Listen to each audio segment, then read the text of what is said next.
target date of the end of 2016. Why is this a problem with our scores?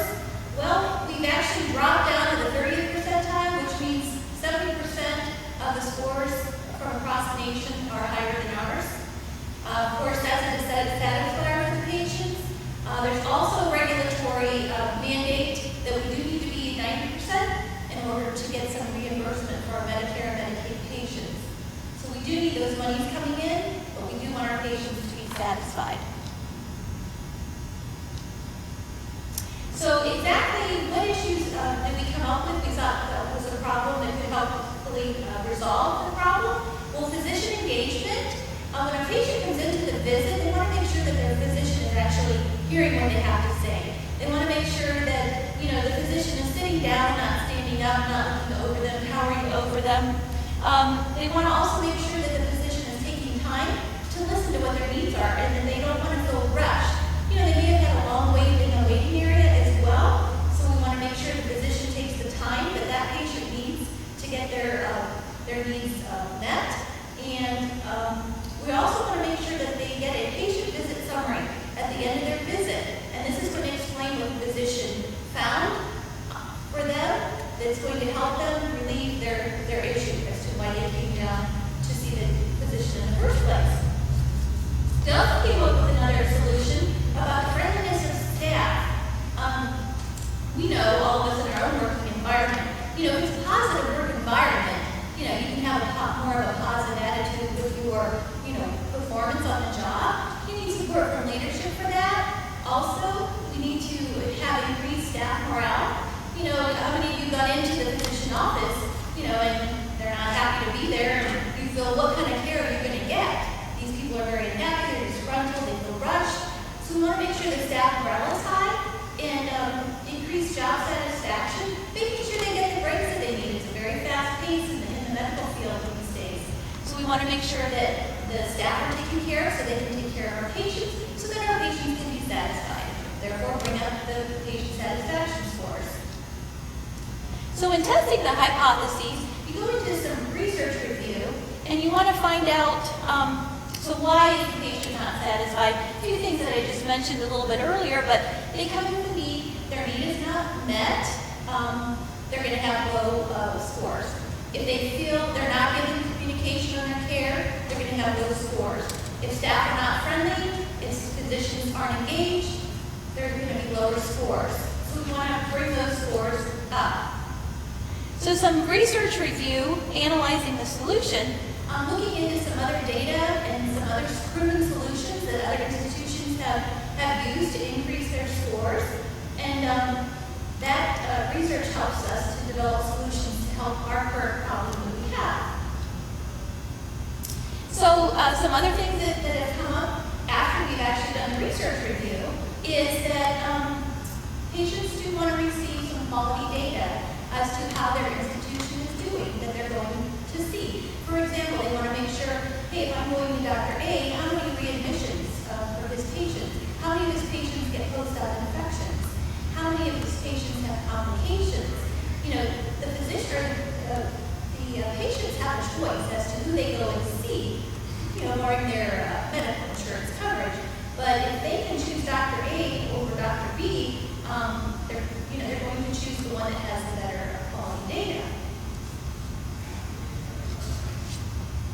So patients, orthopedic patients especially, in research found out that there's one thing that stands out with orthopedic patients is they come in typically with pain, and it can either be an acute or chronic type of pain.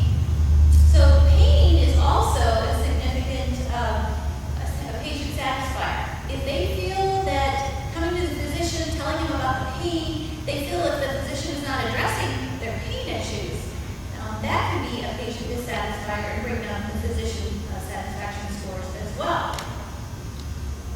So one of the tools to use for imagining the solution was a SWOT analysis tool. Of course, it's an acronym standing for strengths. Strengths, we found out that for Crystal Clinic, it is a specialized facility, meaning that we deal just with orthopedic care.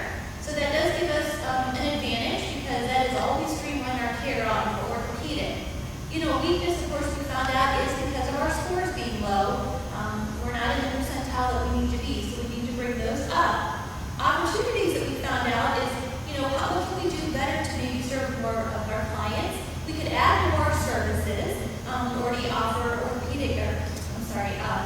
We offer physical therapy and occupational therapy for our patients, as well as we do provide durable medical equipment if they need splints, shoe boots, crutches, anything like that. We can offer that, but perhaps we need to move into more services.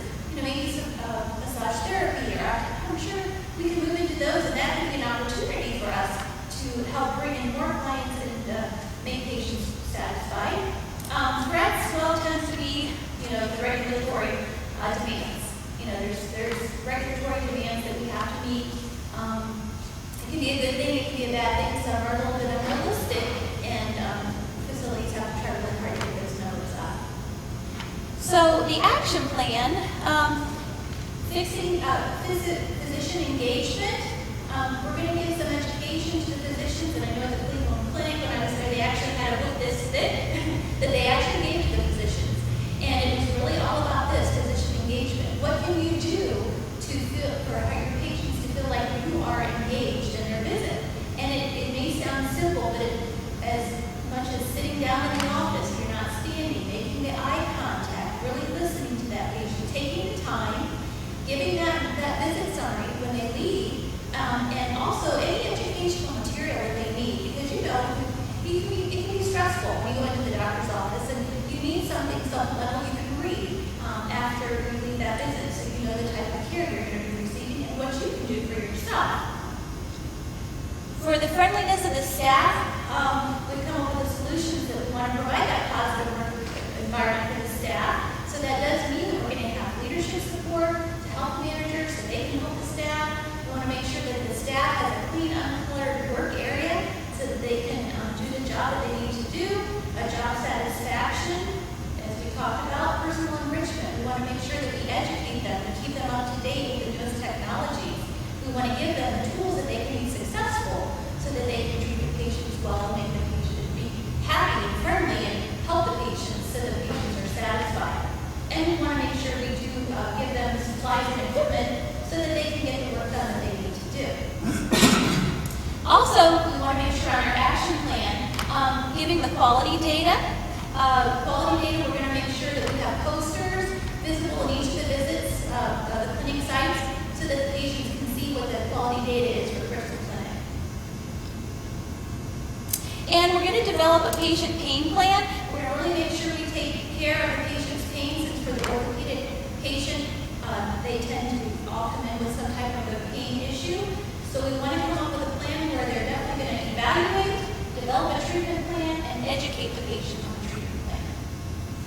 So, notifying the stakeholders. This is going to take leadership, management, staff, physicians. It's going to take everyone to come together so that we can meet these goals. And the stakeholders here are going to be the physicians, especially with their physician engagement. We need to be very clear in our communication with them, defining exactly what the problem is. Hey, doctor, your numbers are low. We want to make sure we can bring those up. Our solution is, as we talked about earlier, we're going to give them the information of how they can be more engaged with their patient visit. We're going to tell them what their role is. We're going to communicate with them. And then we're going to do a really reevaluation, say about after 6 months, to see how effective these plans are and the solutions and what we can do, what we have to tweak in order to make them continue to be successful. So there's always one thing, we always want to have a contingency plan, and that's just we want to plan for some potential issues that may arise that we didn't think about, and we want to have possible solutions for those that they do arise. So that does end our talk here on patient satisfaction, increasing that for the Crystal Clinic by the end of 2016. Yes, you have a question? How will you communicate the quality data? Okay, that's a great question.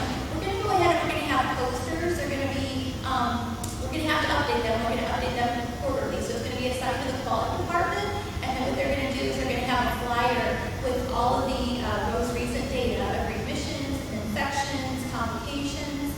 And it's going to be up to the quality department to get it to the managers. The managers will then have to switch it out every quarter. Keep that updated. That's a good question. Thank you. Yes, another question? How do you evaluate that physicians are getting a visit summary? Okay, that's a great question too. Fortunately, we were able to track that into our electronic health record, so the staff are able to check off. We're going to actually have a box to did patient receive their end of visit summary?